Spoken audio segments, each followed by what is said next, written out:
කොහොමද ඔයාලට අනිති කතාවේ අලුත් කොටසක් අරගෙන ආවා. අපිට හරියට වහින ළඟ ඔයාලට තේරෙන්නවත් දන්නේ. ඔයගලන්ට කොහොමද තත්ත්වය? හේ වහිනවද පායනවද නායනවද? කමෙන්ට් එකක් දාගෙන කතාව කියවලා කතාව ගැන හිතනද එකක් කියන්න. අලුත් කොටසක් කරා ඉතින් මේ වෙනි රැස්දහර. කවුද ඔයා? කෙලට ගොත ගැසුනේ. වාව් සික්සියා කෙල්ලගේ කරවටා වමත යවමින් ඔහු කිව්වේ ඇගේ පිරුණු ලැම දෙස කෑදර තෑස් යොමු කරවමිනි. අතාරිනු කවුද තමුසේ? කෙල්ල රියෙහි දොර විවෘත කරන්න උත්සාහ කරමින් කෑ ගැසුවද ඒ ඔහු අගුඩුලා තිබුණේ. කෑ ගහන්න එපා.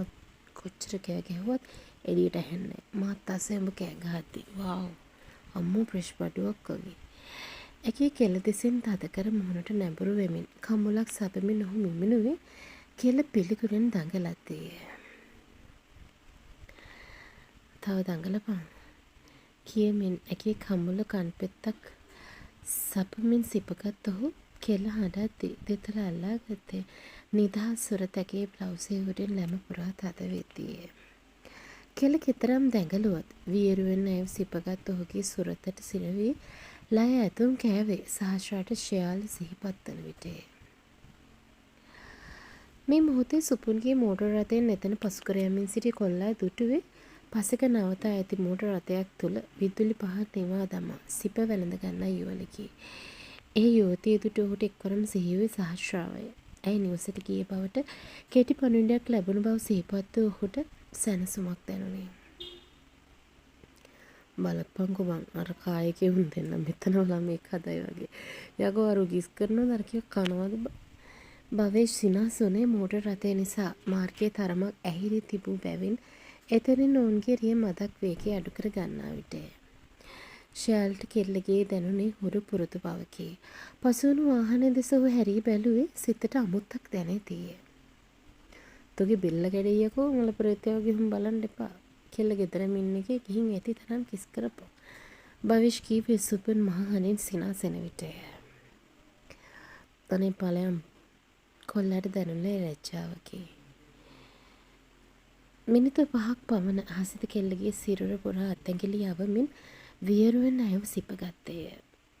මුලදී කෙතරම් දැඟලුවද මදින් මද සහස්‍රා ඔහුට අවනතව ගොස් තිබුණේ ඇයද නොදැනුවත්වමය. හසිත ගේට්ට විවරවන හඬින් මෑත්වී කෙල්ල දෙස අසංවර බැල්මක් යොමු. මරු ඇඟ පිස්සු හැදෙනවා යකෝ බොමට ඇඳට ගන්නව ඉක්මනටම කියමින් එකේ කනට කර යමක් පවසා ඉක්මනින් රියෙන් බැස අඳුරතර නොපෙනී ගියේ හසෙනි රිය දෙසට එන විටය. සහස්‍රා උන්නේ පිළිකුලත් වේදනාවත් කියාගත නොහැකි හැඟීම් සමූහයකිනුත් දැවෙමිනි. මද දුරක් යන විට තම ඔහු ප්‍රතික්ෂේප නොකළේ ඇයිදැයි ඇයටම සිතාගත නොහැක. රියදුරු අසුනට ගොඩ වූ හසිනියගේ සුරුපය දැක බියපත් විය. ඒ හාම ඇයට සොයුරා ගැන දැනුනේ කෝපයකි. මෙසේ වුවහොත් ඔහු තමගේ සැලසුම් අවුල් කර දමනු ඇත. සහීබ් දෙහියනේ මොකද මේ? අනේ මිස් කෙල්ල හඬමින් සියල්ල කීවාය. දෙයන කෙල්ලේ ඇයි ඩෝයක ලොක් කරගත්තේ නැත්තේ? ඇය පුදුම උසා ශෝක මුහුණක් මවාගෙන කීවේ හඬන කෙල්ලව ලයට තද කරගෙන තමාටම සිනාසෙමින් හිස අතගාවෙනි.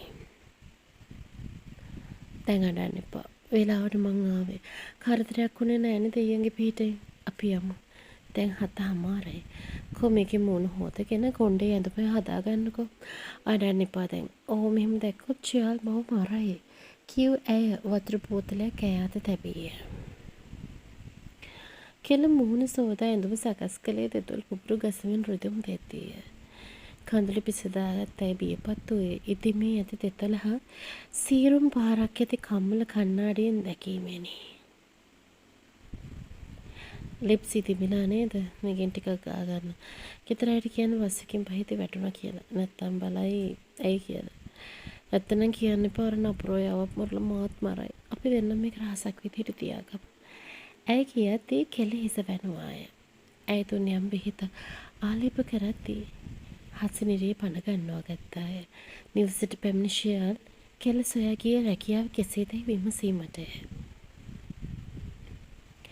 ඇයි පුතේ කෙල්ල ඔත්තක නෙමෙයිද ආවේ? රැයවිති මං හිතුවා පුතා එක්කම එනවා ඇති කියලා. කොහොමේ ළමයා කරදරයක්වත් උනාද වෙයිනේ. ෂයාල්ගේ හිස ගිනි ගත්තේ. වහා මිදුරට ගිය ඔහු දුටුවේ ගේට්ටුව අසල නතර වූ මෝටර් රථයකින් කෙල්ල බසින දුටුවත් රියදුරු අසුනියුන් කෙනා දකින්නට පෙර ඒ වේගයෙන් ගියේය. සාශ්‍ර තමස කොහෙද ගියේ? ෂයාල්ගේ කෝපවත් හඬට මහේෂිකා පවා මිදුරට දිවාවාය. මං අත්තම්මගේ සොහොනට ගියා. කෙල්ල කීවේ බිම බලාගෙන. තමස සොහොනට ගියේ ජෙන්ස් පර්ෆියුම් එකක් ගහගෙන ලික අරගෙන දියකෝ. කොල්ලාගේ කිකිරුමට කෙල්ල අඩියක් පසුපසට විසුවේ වේවුලමිනේ. අයියා කෙල්ල අඩියක් පිටුපසට යමින් කීවේ වේවුලමිනේ. කියපන් ඔබලගේ ලික ගඳක් එන්න කොහොමද යකෝ? මොකක්ද මේ පර්ෆියුම් ස්මෙල් එක? ෂයාල්ගේ කෝපයට මහේෂිකා පවා බිය වූයේ ගිනි පිට වෙන දැස් ලෙස බලන්නට බියනේ. මං කෙල්ල හඬමින් පිටුපසට යනවා විනා මෝ ගොළුවේ වචන පිට නොවේ. පුතා මොකද මේ වටේ මිනිසුත් බලනවා. ඔය දරුවට ඇතුළට එන්න දීලා අහන දෙයක් අහගන්න ළමයෝ. අම්මා මේකට අත දාන්න එපා. මං අද මේකේ මරනවා වරින් යන්න. කෙල්ලගේ පාහුවකින් ඇදගෙන ෂයාල් ගියේ මහේෂිකා පසුපසින් දිව එන විටය. පුතාව නවත්තන ඔය ළමයට රිදෙනවා. ඇයි කෙතරම් කීවද? කෙල්ලව ඇදගෙන තම කාමරයට ගිය ෂයාල් ඇයව අතහැරියේ විසිවී ගොස් යහන මතට වැටෙද්දී. කියපන් කොහෙද උඹ ගියේ? මීරේ සොහොන්නල යන්නේ කියලා දැන නොගන්න තරම් මම බාත් කරන හරකෙක් නෙමෙයි. අනික ඔබ ගෙදර ආව කියලා මට බොරු කිව්වා. මං ගන්නකොට ෆෝන් ඔෆ්. කියපන් යකෝ මම මිනිමරුවෙක් නොකර තෝ මොකා එක්කද හිටියේ? ඇගේ වතන නැඹුරු වී ගෙලෙන්න අල්ලා තමන් වෙත ඇත ගනිමින් ඔහු කෑගැසුවේ වේදනාවට කෙල්ලට කෑගැසෙතිය. අනෙක් අතට ඔහුට හසු වූයේ හසිත තදින් සිපගත් තැනක් ය. අනේ අයියේ මං හිටපන් මොකද්ද මේ මූණට ලිප්ස් වලට යන්නේ සහස්‍ර? බොමම් මෙතනම මරනවා. උත්තර දීපන් යකෝ. වචනයක් කතා කරගත නොහැකි තරම් බියපත් වුන් කෙල්ලගේ මුළු සිරුරම දහදියෙන් තෙත්ති. ෂයාල්ගේ වියරු කෑගැස්සලට අමුතු ලෙස හිස හිරිවැටීගෙන ඇය සිහිසු නොයේ කොල්ලාගේ දෑත් මතමය. එක්වරම කෙල්ල පන්නැති ගිය බවක් නොදැනෙන තරම් කෝපයෙන් උන් කොල්ලා ඇයව ගෙලෙන් අල්ලාගෙන යහනෙන් ඔසවා ගත්තද අතහැරි විගසම ඔහුගේ සිරුරේ වැදී බිම ඇද වැටුණු කෙල්ලගේ නළලත අසල කුඩා කපටේ කොනක වැදුනේ සීරිලේ බිඳක් මතුවන විටය. ඇය ඇද වැටුණු වේගයත් හිස තදින් කබරේ වැදුණු බව දුටු කොල්ලා මදක් කුතුහලයෙන් බැලුවේ කෙල්ලගේ මුවින් වේදනාකාරී කේන්ද්‍රෙල්ලක්වත් පිට නොවුණු නිසාය. සහස්‍ර කෙල්ලගේ උරසින් නැල්ලු ඔහුට කෝපය පහව ගොස් තැනුනේ බියකි. සහස්‍ර කතා කරනවා මොකද මේ? ඇය ඔසවා යහන මතින් තැබූ උන්නේ බියපත්වය. සුදු මහත්තයා මේ දොර අරින්න. ඒක සද්දයක් නැත්තේ.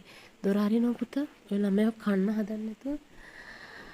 වහා දොර විවර කළ කොල්ලා මවගේ ඇඟේ වැදීගෙනම මුළුතැන්ගිට දිව ගියේ වතුර ටිකක් ගෙනීමටයි.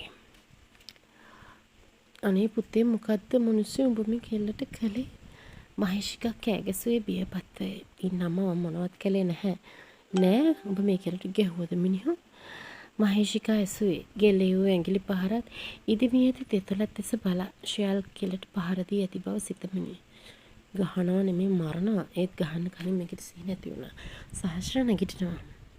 ඇගේ මුහුණට වතුර ඉසිමින් කම්මුල් වලට තට්ටු කරමින් ෂයාල් මදක් පියෙන් කතා කරන විට කෙල්ල කේන්ද්‍රි ගාමින් දැස් ඉවර කළේ අපහසු වෙනි. තම මුහුණට නැඹුරු වියුන් කොල්ලා දකින විට ඇය වෙප්ලා ගියාය. අම්මා කොල්ලාගෙන් මිදී මහේෂිකාගේ තුරුලට ලං වූ කෙල්ල ඇගේ ලයේ හිස ඔබාගෙන හඬන්නට වූයේ එකී ගැසමිනි. උඹ ඇඬුවා කියලා මං කටවගන්නේ කියලා හිතුවද? අඬන එක නවත්තලා මට උත්තර දීපන් සහස්‍ර.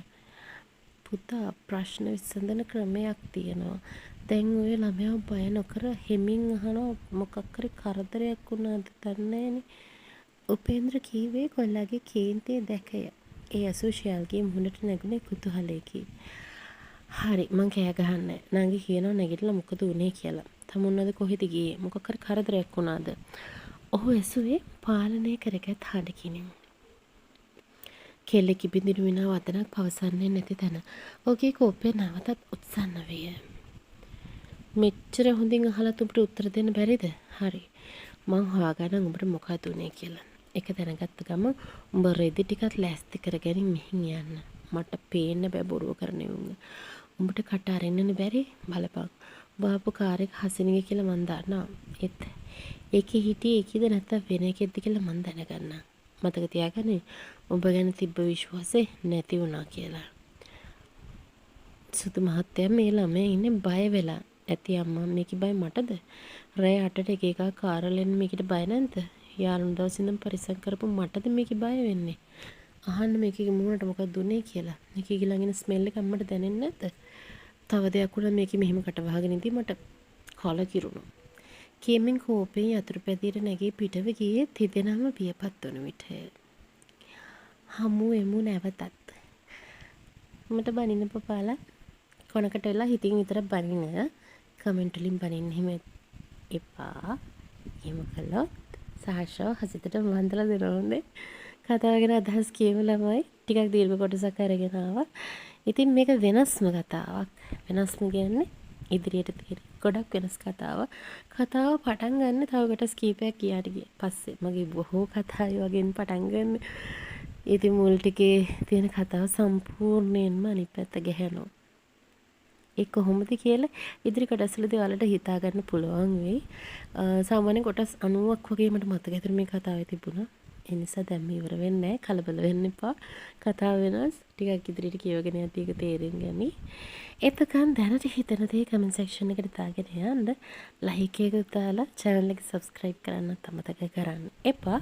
කතා කියනවා වගේ යාළුවෝ ඉන්නවා නම් එයාලටත් mention කරන්න, share කරන්න WhatsApp group වල. ඔයාලගේ යාළුවොත් එක්ක කතාව share කරගන්න. අලුත් කොටසක් අරන් ඉක්මනින් එන්න.